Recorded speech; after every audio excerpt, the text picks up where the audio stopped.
DETV News is powered by DART, Delaware's transit service. Moving forward. Lead contamination in drinking water poses a persistent threat to Delaware's public schools. Over 100 schools in the state have tested positive for lead levels exceeding state standards. Details on the alarming issue. Plus, as one road construction project winds down, another one begins. How this will affect your commute and summer travel plans. And the Justice Department resolves a race discrimination complaint against Georgia Sheriff's Office after last year's racially biased bus stop. But DSU's fight for justice continues. Those stories and much more straight ahead on tonight's edition of DETV News.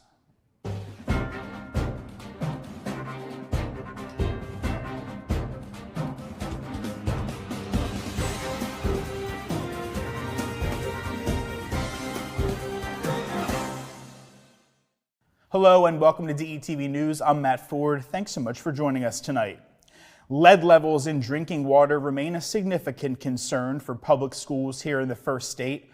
Across over 100 schools, nearly 500 water sources have tested for lead levels exceeding the state's action level.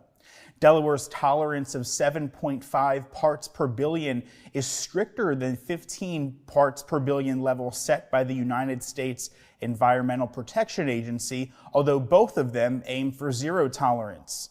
Elevated lead levels can have adverse effects on children, including behavioral and learning problems, lower IQ, growth issues, hearing difficulties, and anemia.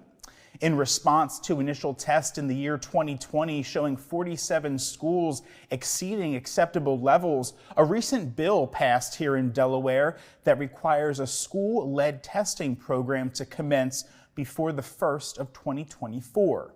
The testing, which began in December 2022 and concluded in April of this year, involved approximately 10,000 faucets and some water sources. Some schools experienced multiple problems, with Castle Hills Elementary in the Red Clay School District leading the way with 37 fountains or faucets exceeding 7.5 parts per billion standard. 16 districts recorded at least one violation, with the most extreme cases observed at the Wallen School, where a classroom faucet registered 5,400 parts per billion. That's 720 times the acceptable limit. Another concerning case was a kitchen faucet at Baltz Elementary that measured 4,400 ppbs. That's over 586 times Delaware's lead standard. The complete list of the 13,294 tests conducted can be found on Delaware's website, seen on your screen, with the option to search by district and school. Delaware State Police are investigating a shoplifting incident at Macy's at the Christiana Mall that escalated into an attempted robbery. Here's what we know. On Saturday evening, a store employee confronted a woman who was attempting to leave with a bag of stolen goods. The woman dropped the bag during the confrontation, but a male companion assaulted the employee and took the bag. As he tried to escape, another employee stepped in, but they were also assaulted. When police arrived, they witnessed the male suspect running across the parking lot towards I-95. Veronica Lewis, 40 years old, of Perry Point, Maryland, was apprehended, charged, and later released on a $7,000 unsecured bond. The second suspect, 41-year-old Thomas Donnelly, seen here, also of Perry Point, Maryland, remains at large. A search of his vehicle conducted by state police revealed methamphetamine and drug paraphernalia. Thomas Donnelly is currently being sought by law enforcement. He is wanted on many charges, including attempted robbery and resisting arrest. Anyone with information regarding his whereabouts is urged to contact Delaware State Police at 302-633-5000. The U.S. Department of Justice has announced an agreement with the Liberty County Sheriff's Office down in Georgia following a race discrimination complaint filed by Delaware State University in May of 2022. This stems from a traffic stop involving the women's lacrosse team, where the sheriff's deputies used a drug-sniffing canine to search the bus and the athletes' belongings. Following that traffic stop, the university alleged that the subsequent questioning and search of the personal belongings of the primarily black passengers constituted unlawful race discrimination in violation of Title VI of the Civil Rights Act. Title VI prohibits recipients of federal financial assistance from discriminating on the basis of race, color, or national origin. As part of the agreement, the Sheriff's Office will review and update its bias-free policing policies on traffic enforcement and searches, with Assistant Attorney General Kristen Clark of the DOJ's Civil Rights Division emphasizing the importance of racially equitable and bias-free policing for the students and staff at Delaware State University. Former Delaware State Auditor Kathy McGinnis is continuing her legal battle, appealing her 2022 conviction to the Delaware Supreme Court. McGinnis says she is specifically appealing the conflict of interest misdemeanor of which she was convicted. That was linked to the hiring of a close relative. In July of last year, McGinnis was found guilty on 2 misdemeanors related to conduct and conflict of interest. In September, she lost the Democratic primary to Lydia York, who would go on to win the general election in November. In October, McGinnis was sentenced to a $10,000 fine and probation, at which point she resigned from her position. And one road project winds down and another one starts up. Contractors will soon begin dismantling equipment and removing lane restrictions on the Delaware Memorial Bridge Jersey-bound span as part of the second phase of the ultra-high-performance concrete redecking project. The ongoing work, which started in February, has focused on the I-295 northbound section of the bridge. Following the breakdown of the work zone, crews will proceed to remove Jersey barriers on the Delaware-bound span, which facilitated contraflow traffic. All work is expected to be completed and cleared ahead of the Memorial Day weekend. In related news, the Delaware Department of Transportation has closed Old Kennett Road between Way Road and Ashland Clinton Road to rebuild a damaged retaining wall. DelDOT aims to reopen the road by September of this year. In other news, the Food Bank of Delaware will hold a series of mass drive-through distributions in each county this month. The first one will be held in Newcastle County. That drive-through distribution will be held at Delaware Park's Lot D this Friday, May 19th. The Sussex County drive-through distribution will be held at Crossroad Community Church on Monday, May 22nd, and Kent counties will be held at the Dover Motor Speedway on Wednesday, May 31st. All distributions will begin at 10 a.m. The food bank tells us they can only serve households who are present at the distribution.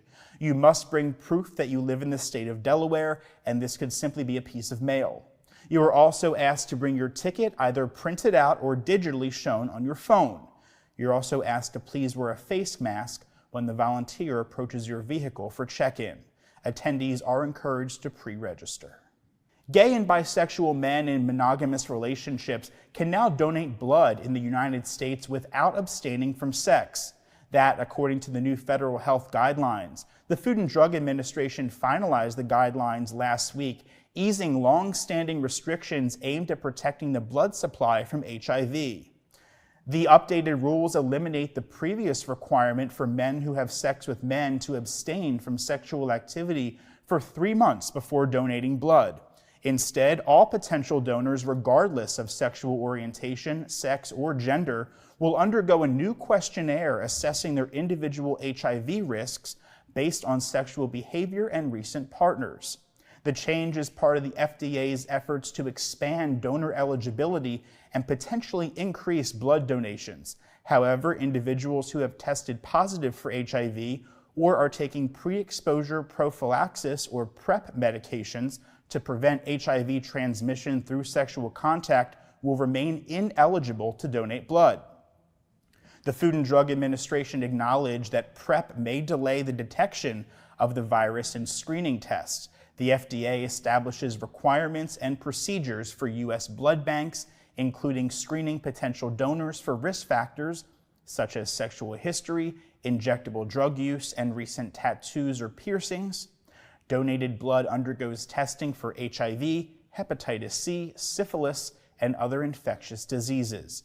Previous changes by the FDA in recent years have gradually reduced restrictions on blood donations from men who have sex with men, with no negative impact reported on the blood supply.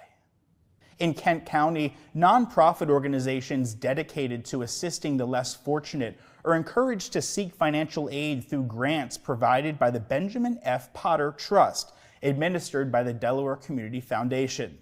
The Benjamin F. Potter Trust is one of the oldest enduring trusts of its kind nationwide, aiming to support charitable organizations that serve economically disadvantaged individuals in Kent County. The funding areas considered for support include crisis and emergency assistance for essential requirements, homelessness, hunger, and health care. Grants will be awarded to organizations and initiatives that present proposals demonstrating a sustainable and positive impact on Kent County. Starting today through Friday, June 30th, interested parties can access and submit their applications at the website seen on your screen. The committee's decision regarding the grants will be communicated to all applicants in September. For further information, please reach out to Mike DiPaolo on the contact information seen on your screen. Are you looking for a career in public safety? Well, the Delaware State Police want to remind you that the deadline to apply for their September 2023 Academy class is approaching. That deadline is May 26th. The final round of initial applicant testing for the hiring process is scheduled for Saturday, June 3rd. This will include the physical fitness test immediately followed by the written examination. Can't make that deadline? No worries. DSP is also now accepting applications for their spring 2024 Academy class. If you have questions, you can drop them a line at dsp.recruiting@delaware.gov, or you can learn more and submit your application at becomeatrooper.com. A reminder, the third annual Shad Fest will be held this Saturday from 10 a.m. to 3 p.m. in Brandywine Park. The popular Shad Run 5K will kick off at 9 a.m. Shad Fest is a free, annual, family-friendly celebration of the Brandywine River and the return of the American shad. Over 1,500 people attended Shad Fest last year. Attendees included more than 700 children who participated in interactive, educational exhibits from 20 of Delaware's leading environmental organizations. For more information, head to brrt.org/shadfest. And before we sign off this evening, Wilmington Mayor Mike Przicki and Chief of Police Campos introduced a new trauma and wellness dog for the police department. Meet Barry. He's an 18-month-old English Labrador Retriever, and Barry joined the force earlier this month. He will support crime victims and witnesses, as well as police department staff involved in critical incidents. Chief Campos highlighted the importance of community and employee well-being. Lieutenant Bosman, Barry's handler, expressed excitement for mental health support that Barry brings. Mayor Przicki praised the police force's commitment to improving community relations. Barry was obtained through a nonprofit, Canines for Freedom and Independence. With support from Barclays Military Service Employee Resource Group, we are happy to welcome Barry. Well, that's going to do it for tonight's edition of DETV News. Be sure to follow us across your favorite social media platform and check out our website. That's detvch.com. With tonight's news, I'm Matt Ford. I'll see you again tomorrow.